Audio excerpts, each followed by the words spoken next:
Yang terhormat, PLT Kepala Seksi Penetapan Hak dan Pelaporan atau dalam hal yang diwakili oleh Koordinator Pelaksanaan Bapak Michael Anderson.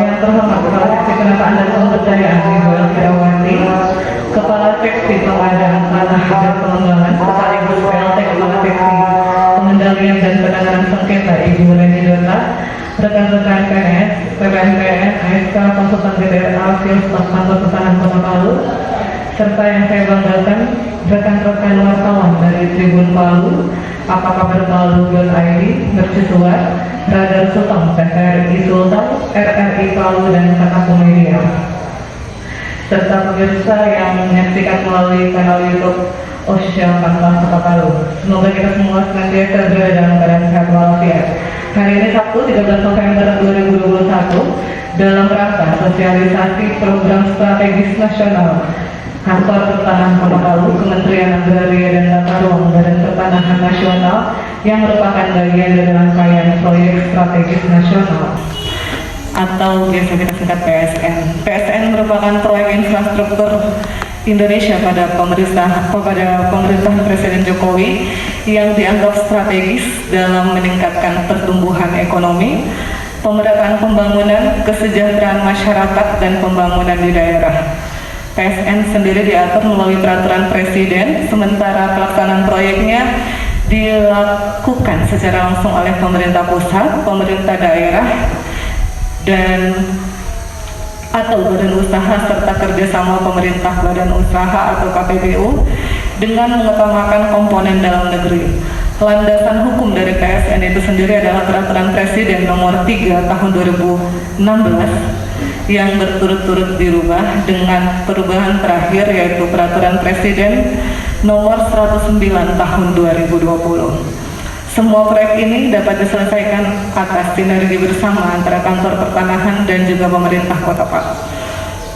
Sesaat lagi kita akan mendengarkan penjelasan mengenai program strategis nasional yang ada pada Kantor Pertanahan Kota Palu, yaitu PTSL, redistribusi tanah dan konsolidasi tanah, yang akan dipaparkan langsung oleh Kepala Kantor Pertanahan Kota Palu, Bapak Yanis Harizandetan. Tanpa memperpanjang waktu, kami persilakan kepada Kepala Kantor Pertanahan Kota Palu, Bapak Yanis Harizandetan. Silakan Bapak.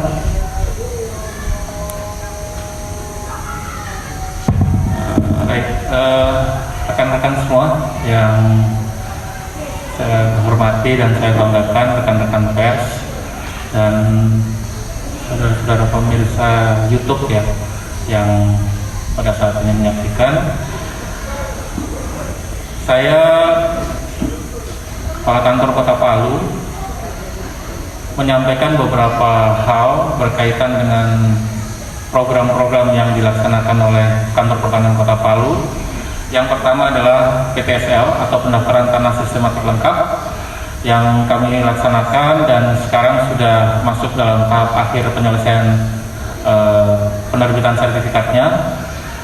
Pada tahap awal kita diberi target 1.760 untuk sertifikat hak atas tanah dan 6.200 untuk penerbitan peta bidang tanah 6.200. Tetapi kemarin ada tambahan 484 bidang sehingga kami harus menyelesaikan tambahan ini sampai dengan pertengahan Desember.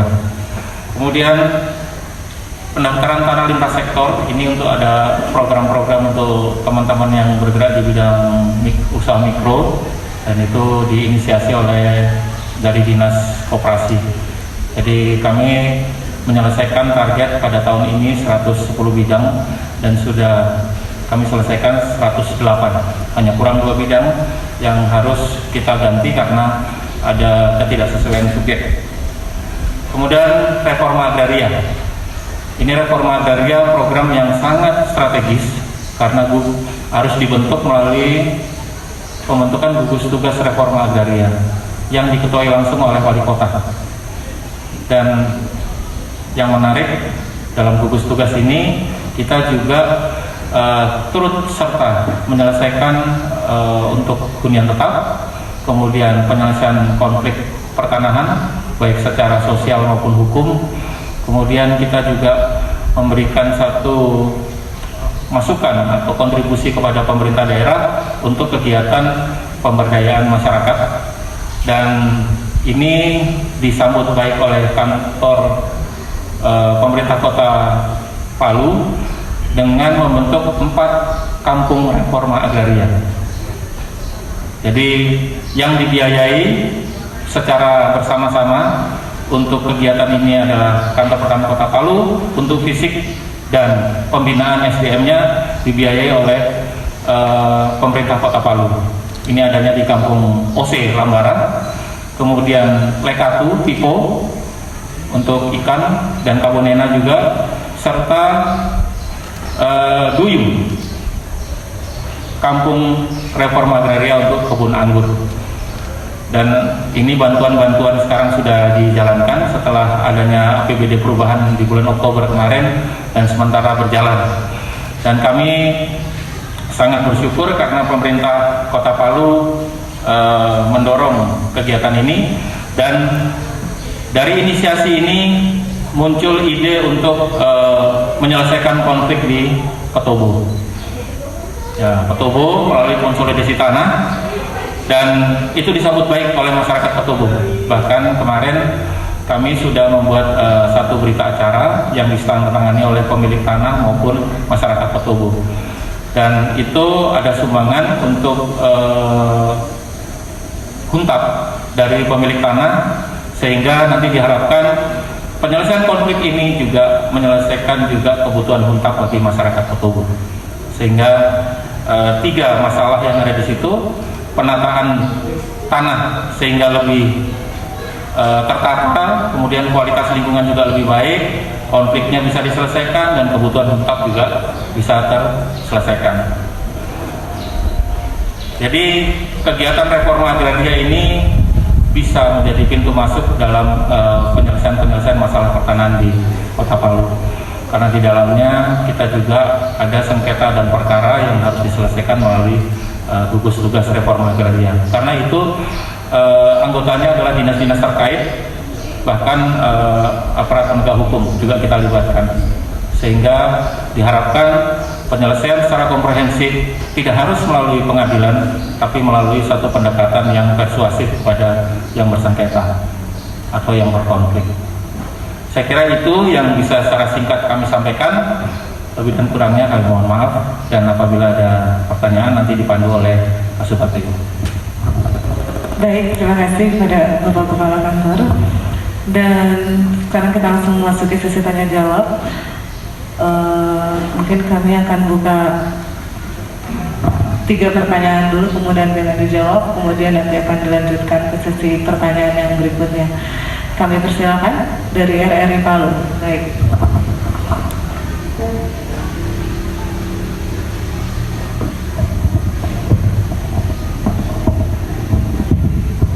Sebelumnya terima kasih. Assalamualaikum warahmatullahi wabarakatuh. Perkenalkan Pak, saya Ipul dari RRI Palu, bidang pemerintahannya. Agak menarik sebenarnya apa yang kita bahas hari ini terkait dengan masalah pertanahan yang ada di Kota Palu. Nah, beberapa waktu lalu Pak, itu kan sempat dicanangkan bahwa ada yang namanya, bukan dicanangkan sih, mungkin sudah diterapkan, ada yang namanya sertifikat elektronik untuk masalah pertanahan Pak. Yang saya mau tanyakan, untuk progresnya di Kota Palu sendiri itu seperti apa sih Pak? Apakah memang sudah dijalankan, dan kemudian apakah memang masyarakat sudah mengetahui, dan seberapa besar animo masyarakat untuk melakukan atau ingin mengikuti sertifikat elektronik yang dicanangkan oleh pemerintah tersebut Pak? Kemudian yang kedua adalah terkait persoalan tanah bencana yang likuifaksi, khususnya yang likuifaksi itu seperti apa kedepannya untuk pembahasan seperti itu? Apakah mungkin kalau semisal masyarakat yang tinggal di wilayah yang terkena likuifaksi itu ketika mendapatkan hunian tetap, apakah tanahnya yang terdampak likuifaksi itu akan masih tetap menjadi miliknya atau ditarik sama negara Pak? Kemudian apa lagi? Itu mungkin saya dulu Pak, nanti sebentar akan bincang-bincang berkembang lagi nanti. Ya, terima kasih Pak untuk kesempatannya. Assalamualaikum warahmatullahi wabarakatuh. Waalaikumsalam warahmatullahi wabarakatuh. Terima kasih dari rekan-rekan dari RRI. Pertanyaan yang berikutnya.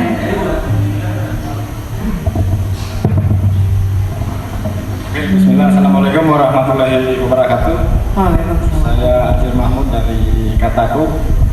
Saya menyambung apa yang dipertanyakan saudara Andi tadi terkait penyertifikatan. Ini kan Pak dalam program PTSL sendiri, kalau untuk Kota Palu, pastinya pasca bencana itu ada wilayah-wilayah zona merah yang kemudian sudah ditetapkan sebagai wilayah zona merah. Apakah mungkin dalam program PTSL kemarin itu bagaimana untuk sasaran penyertifikatannya itu Pak untuk zona merah? Terima kasih. Boleh sambung sedikit Pak, satu lagi. Saya Hendra dari TVRI. Ini tadi kebetulan tadi Kepala Kantor bicara soal tanah Petobo. Kemarin saya juga sempat liputan soal itu. Saya mau butuh data persisnya itu luas tanah yang akan bergeser dari yang masuk ke wilayah Sigi itu ya Pak. Tuh, katanya ada juga wilayah tanah Kabupaten Sigi yang masuk untuk Kota Palu untuk mau dibuatkan huntang. Terima kasih Pak. Baik, terima kasih. Sudah ada 4 pertanyaan dari 3 media. Yang pertama tadi dari RRI, ada 2 pertanyaan seputar sertifikat elektronik. Yang kedua tentang masalah tanah likuifaksi. Kemudian yang dari Kata Komedia mengenai KTSL dan bagaimana sasarannya serta pensertifikatan untuk yang zona merahnya. Dari TVRI ke tanah yang Petobo, ingin mengetahui persis luas tanah yang masuk wilayah Sigi yang untuk dibuatkan. Baik, terima kasih. Apa Bapak langsung menjawab? Ya, saya coba jawab ya, teman apa Ipul atau Adi ini namanya? Oh iya, karena tadi Bang Adi satunya bilang namanya Ipul jadi. Baik, dari RRI dulu ya saya jawab. Untuk sertifikat elektronik sekarang masih dalam masa uji coba. Jadi uji cobanya itu ada 12 kantor kemarin dan itu khusus untuk tanah instansi dulu. Jadi nanti setelah berhasil baru meningkat lagi ke 100 kantor dan itu seterusnya. Jadi itu program dari ATR BPN tidak langsung Pak, karena kita butuh satu fondasi. Sertifikasi elektronik itu butuh fondasi sistem arsip elektronik yang baik dulu. Kalau semua sudah melakukan itu, jadi kantor-kantor yang mungkin ditunjuk yang sistem arsip elektroniknya sudah siap. Jadi baru sertifikasi elektronik. Jadi tidak sembarangan kita, karena ini masalah legalitas hukum. Walaupun secara elektronik, tapi tetap legalitasnya kita jaga dan juga keamanan dalam sistem elektroniknya itu sendiri harus terjamin. Kemudian untuk sertifikasi yang likuifaksi ya, nah itu kemarin Pak Wali Kota bersama kami dan Pak Kakandus sudah menghadap ke Pak Menteri. Jadi itu adalah kebijakan pusat Pak. Jadi itu nanti ada kebijakan dari pusat mengenai posisi ataupun status tanah dari ex likuifaksi maupun bukan cuma itu, yang ex tsunami juga. Jadi semua nanti akan dibuat satu keputusan bagaimana status tanahnya dan bagaimana dengan subjek pemilik mantan ataupun yang terkena bencana di lokasi itu. Dan itu semua harus ada satu payung hukum yang jelas. Kami sebagai pelaksana, sebagai ujung tombak untuk pelaksana penerbitan sertifikatnya itu harus memiliki payung hukum yang jelas ya. Jadi kami hanya menunggu itu sehingga bisa kami laksanakan secara operasional di lapangan. Kemudian untuk PTSL tadi sudah saya sampaikan ya, untuk zona merah dan sebagainya itu sudah masuk dalam RT RW revisi kemarin Pak. RT RW Perda nomor 2 untuk Kota Palu, dan itu semua diatur, ada kriteria-kriterianya. Jadi kalau zona 1 seperti apa, zona 2 aturan Jadi itu nanti ada aturan dulu IMB, sekarang namanya PBG. Ya, jadi diatur seperti itu pemanfaatan ruangnya. Kalau pengaturannya sudah jelas, baru kami berani secara legal untuk didaftarkan.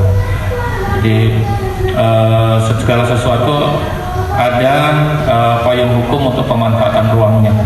Dan zona 4 kalau saya itu baca di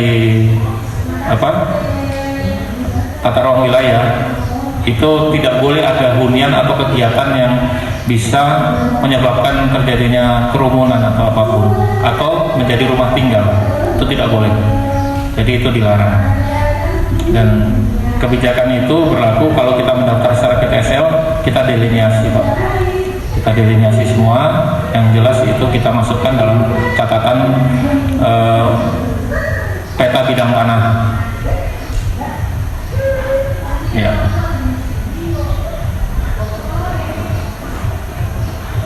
Untuk tanah Petobo tadi saya singgung ya mengenai penyelesaian itu, dan ada Permendagri, saya lupa nomornya, tapi memindahkan lokasi itu seluas 115 hektar ya. 115 hektar dari Kabupaten Sigi ke Kota Palu. Ke Kota Palu, iya, sudah dipindahkan, dan sekarang menjadi kewenangan Kota Palu untuk mengaturnya untuk kegiatan huntap. Ya. Tapi untuk kegiatan konsolidasi tanah itu tidak semua, Pak. Jadi hanya 76 hektar kurang lebihnya, sekitar. Jadi tidak 115 hektar itu, 76 hektar. Jadi mungkin di sebelah selatannya Jalan Soeharto ya. Iya, Jalan Hayam Soeharto itu sebelah selatannya itu yang diprogramkan untuk Petobo, dan sudah ada penlognya yang ditandatangani oleh Pak Gubernur, penetapan lokasi untuk huntap di situ. Iya, jadi secara payung hukum sudah ada, sudah dikuatkan oleh SK Gubernur untuk penunjukan lokasinya. Ya, ada tambahan teman-teman? Ya. Baik, ada lagi yang mau disampaikan?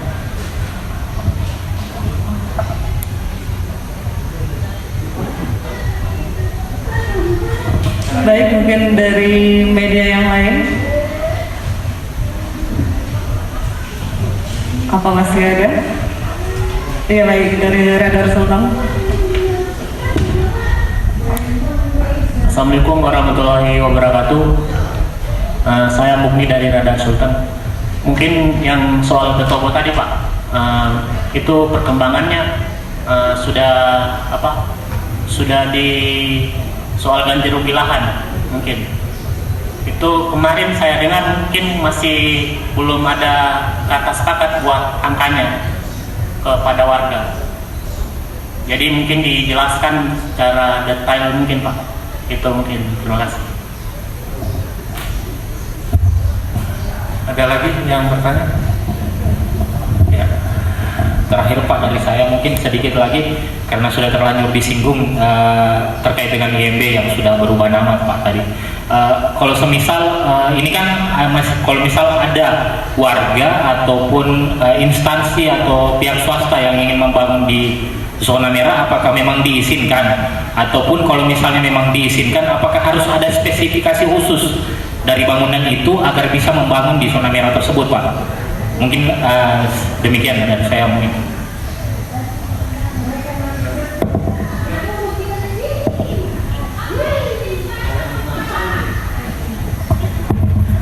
Ya, kalau tidak ada saya langsung jawab. Untuk Petobo tidak ada ganti rugi. Iya. Jadi pemilik tanah secara sukarela menyerahkan sesuai dengan hasil rapat kita tanggal 2 November ya. Iya, tanggal 2 November waktu itu. Ya. Tanggal 2 November di Kanwil BPN Provinsi Sulawesi Tengah sepakat dan tanda tangan semua di berita acara hasil rapat. Mereka menyerahkan secara sukarela 25% untuk pembangunan huntap dan sarana prasarana jalan yang akan dibuat. Karena penyerahan itu sekaligus menata. Jadi konsolidasi tanah itu adalah memperbaiki kualitas lingkungan. Kualitas lingkungan ini dulu tanah-tanah yang tidak ada jalan diatur sedemikian rupa dengan memberikan sebagian untuk sarana dan prasarana umum. Di sini ada kekhususan untuk Kota Palu, diberikan dengan huntap juga mereka secara sukarela memberikan untuk huntap, dan itu sangat disyukuri oleh masyarakat Otobo.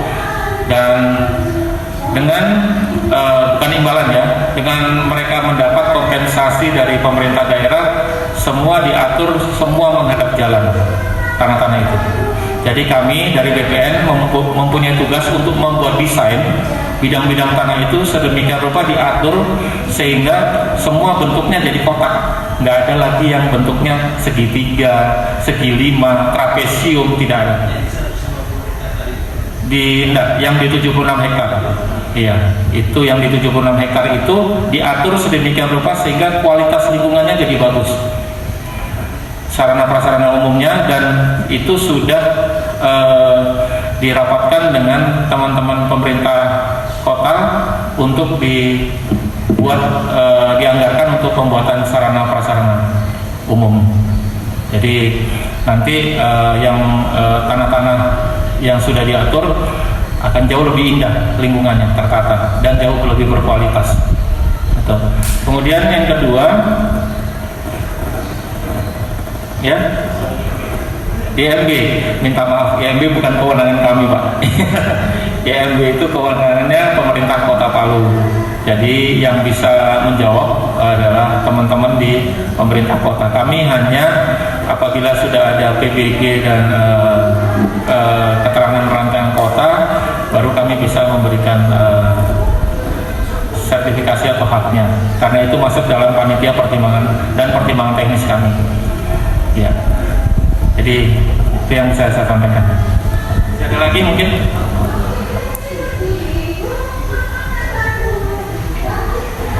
Masih ada lagi? Mungkin saya akan menambahkan sedikit Pak. Tadi kan ada yang menyinggung masalah sertifikat elektronik, dan sudah dijelaskan sama Bapak itu masih dalam proses. Dan sekarang di kantor pertanahan Kota Palu kita punya website sendiri di www.atrbpnkota-palu.com. Di situ kita punya e-form. Jadi yang ingin mendaftarkan, ada beberapa pendaftaran walaupun belum semuanya seperti jual beli, hibah, roya, yang itu sudah kita laksanakan secara elektronik. Jadi online. Jadi formulir-formulirnya itu langsung bisa diisi, langsung bisa di-download, dan kalau sudah lengkap sesuai dengan persyaratan yang ada di dalam situ langsung bisa diantarkan ke kantor pertanahan. Di kementerian kita juga, di Kementerian ATR BPN sekarang lagi mengembangkan ini dalam tahap pengembangan masih di layanan website Loketku. Jadi semua nanti masyarakat sekarang bisa mendaftarkan secara online. Dan nanti masyarakat bisa langsung mengunduh, upload semua berkas-berkas mereka ke website, terus divalidasi sama kantor. Setelah itu janjian mau datang ke kantor tanggal berapa, jam berapa, itu akan jadi seperti itu. Cuma itu semua masih dalam tahap pengembangan, cuman kita sudah mulai mensosialisasikannya.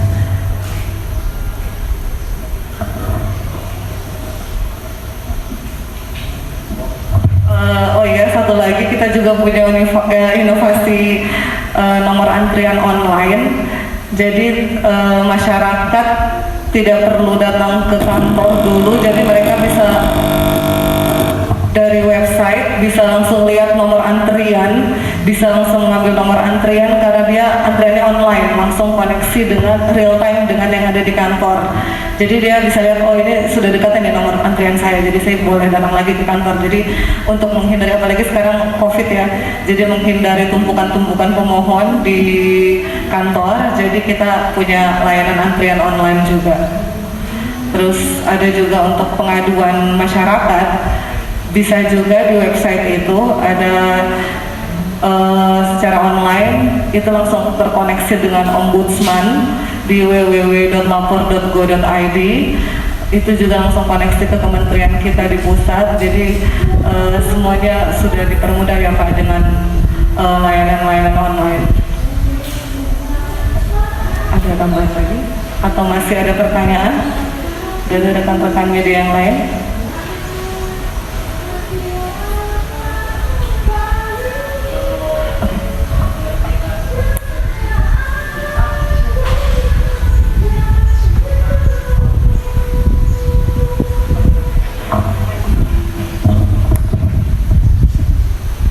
Kalau penerbitan ini Pak, sertifikat puntap di Tondo di Buddha Suci itu pertanahan Palu juga ya Pak ya? Itu sudah dikeluarkan Pak, maksudnya sertifikatnya buat penyintas. Terima kasih.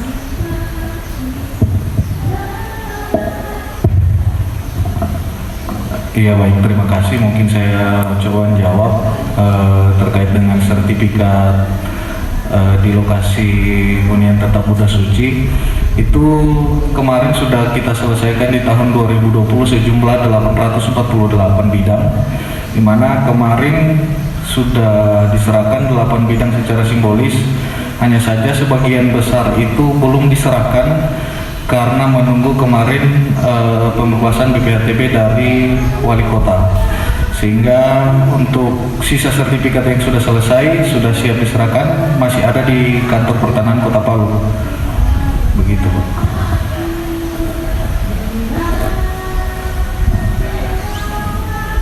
Mungkin ada lebih jelas Pak data berapa jumlahnya? 848 yang sudah terbit tahun 2020 dikurangi 8 yang sudah diserahkan. 848. Oh, jadi sisanya yang simbolis tadi, sisanya belum diserahkan? Belum diserahkan. Oh, iya. Saya tambahkan sedikit, tadi sudah disampaikan bahwa ada 848 tahun 2020, tahun ini 53 dan ada tambahan target ya 88, jadi sekitar 100, total menjadi 141 bidang untuk tahun 2021. Itu yang melalui PTSL, dan yang melalui Redis 230 di Puntap Duyu ya. Jadi dan itu sudah terbangun, kemarin datanya sudah lengkap, sehingga kami merencananya tahun ini terbitkan 230 sertifikat untuk di Puntap Duyu. Yang 53 plus 88 itu sekitar 141 di Puntap Tondo ya. Jadi itu totalnya untuk tahun ini.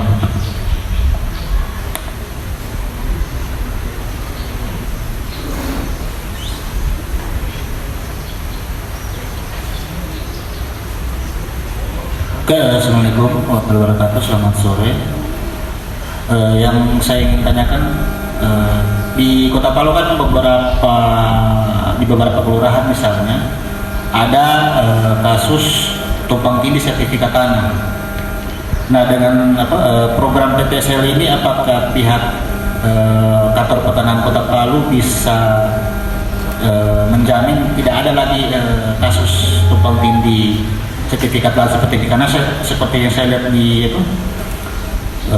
penjelasan tentang PTSL ini kan ada proses pendataan yang dilakukan oleh tiap kantor pertanahan untuk PTSL ini, dan di beberapa wilayah misalnya kan di daerah Bahia itu, terutama di daerah Kek itu kan banyak yang tumpang tindih sertifikat karena yang sudah punya sertifikat kemudian dibuatkan sertifikat oleh orang lain yang juga warga yang di wilayah itu.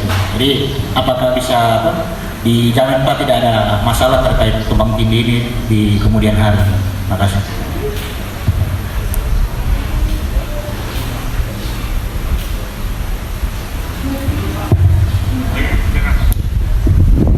Assalamualaikum warahmatullahi wabarakatuh.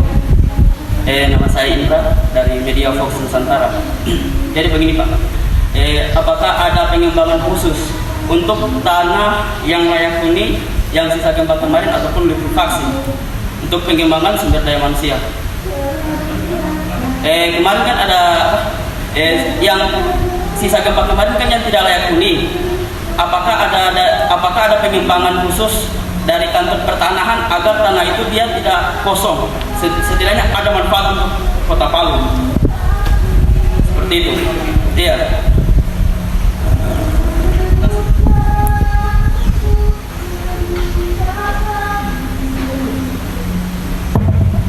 Ya, saya jawab dulu yang tadi yang kedua dulu ya, nggak apa-apa. Nah, Pak Indra, untuk itu memang sudah dalam saya jawab, sebetulnya ini pemerintah Kota Palu punya kewenangannya.